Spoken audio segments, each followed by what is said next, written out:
Assalamualaikum warahmatullahi wabarakatuh. Alhamdulillahi rabbil alamin. Wassalatu wassalamu ala asrafil mursalin wa ala alihi washabihi ajmain. Allahumma salli ala Sayyidina Muhammad wa ala ali Sayyidina Muhammad. Sahabat TV, UKI TV yang dimuliakan oleh Allah Subhanahu wa Ta'ala, puji syukur kita panjatkan kepada Allah Subhanahu wa Ta'ala yang masih dan selalu memberikan kita nikmat sehingga kita bisa merasakan keindahan nikmat tersebut dengan melaksanakan ibadah, karena tidak ada nikmat yang lebih besar kecuali nikmat iman dan Islam. Salawat dan salam kita kirimkan kepada Rasulullah Shallallahu Alaihi Wasallam, seorang makhluk yang diciptakan oleh Allah Subhanahu Wa Taala di muka bumi, yang menjadi contoh suri tauladan bagi umatnya.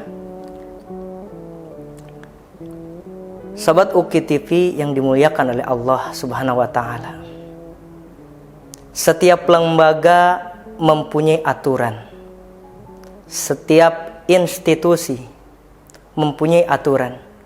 Pun begitu pula Allah Subhanahu wa Ta'ala menciptakan manusia di dunia ini dengan berbagai macam aturan, dan aturan tersebut telah dicantumkan di dalam buku undang-undangnya. Setiap lembaga mempunyai undang-undang, setiap negara mempunyai undang-undang. Pun begitu pula Islam yang ada di muka bumi ini, yang diturunkan oleh Allah Subhanahu wa Ta'ala melalui malaikat Jibril kepada Rasulullah Shallallahu Alaihi Wasallam, yakni kepada kita semua, memiliki buku pegangan tidak lain dan tidak bukan, yakni Al-Quranul Karim. Namun kedatangan Al-Quran ke dalam manusia terbagi ke dalam 3 bagian. Itulah yang tercantum di dalam Al-Quran surat Al-Fatir ayat 32. A'udzu billahi minasyaitonir rajim. Bismillahirrahmanirrahim. Summa awrasnal kitabal ladzina istafaina min ibadina faminhum zalimun linafsihi wa minhum muqtasid wa minhum sabiqum bil khairati biiznillahi. Zalika huwal fadlul kabir. Di dalam ayat ini Allah Subhanahu wa Ta'ala membagi 3 kelompok kepada orang-orang yang telah diberikan kepercayaan oleh Allah untuk menerima Al-Quran. Summa awrasnal kitabal ladzina istafaina min ibadina. Kata Allah Subhanahu wa Ta'ala, kami telah wariskan kitab Al-Quran kepada hamba-hamba kami yang terpilih. Berarti di dalam keterpilihan hamba ada banyak hamba-hamba yang tidak dipilih oleh Allah Subhanahu wa Ta'ala untuk mempelajari Al-Quran. Hanya orang-orang yang terpilih saja yang bisa membaca, memahami, bahkan mengamalkan isi Al-Quran. Namun kedatangan Al-Quran, kepercayaan manusia kepada Al-Quran bukan hanya untuk dibaca, tapi dibagi kepada 3 golongan. Yang pertama, faminhum zalimun linafsihi. Yang pertama adalah satu golongan, yang golongan itu adalah mereka menzalimi dirinya sendiri. Siapa itu?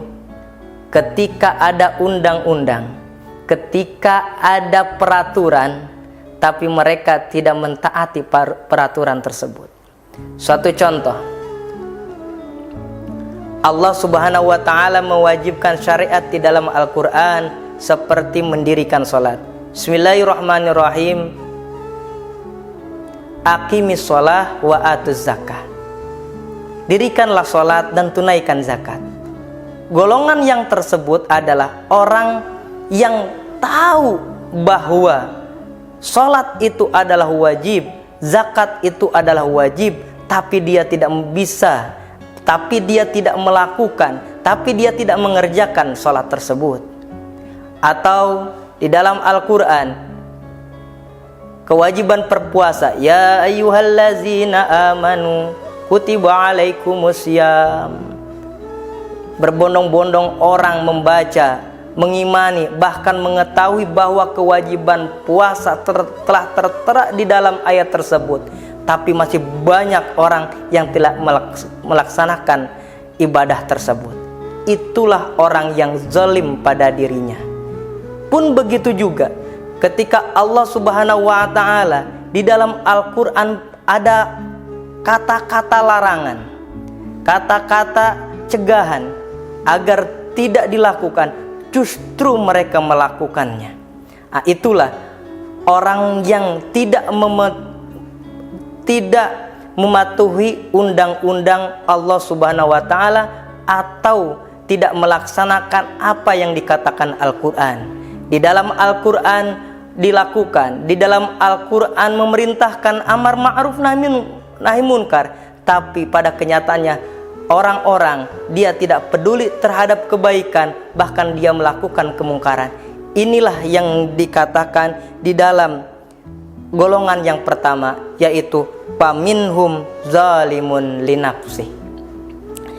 Di dalam golongan yang kedua ada waminhum muqtasid.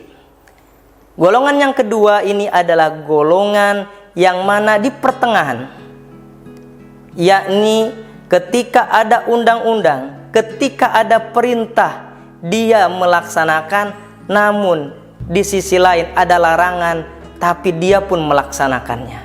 Misalkan dia rajin sedekah, tapi dia suka mencaci orang. Dia melaksanakan sholat, tapi dia masih berbohong. Antara dosa, maksiat, dan amal soleh berimbang.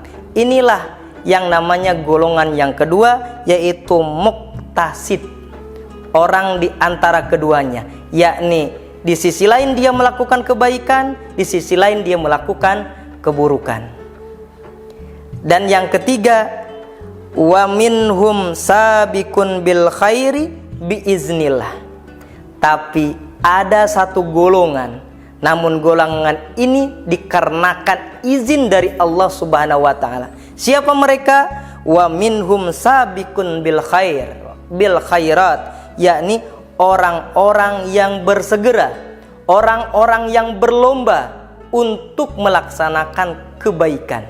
Bagaimana ketika Allah Subhanahu wa ta'ala memerintahkan sholat, yakni sholat 5 waktu, tapi dia bukan hanya melaksanakan sholat 5 waktu, tapi dia ditambah dengan sholat sunnah-sunnah yang lainnya.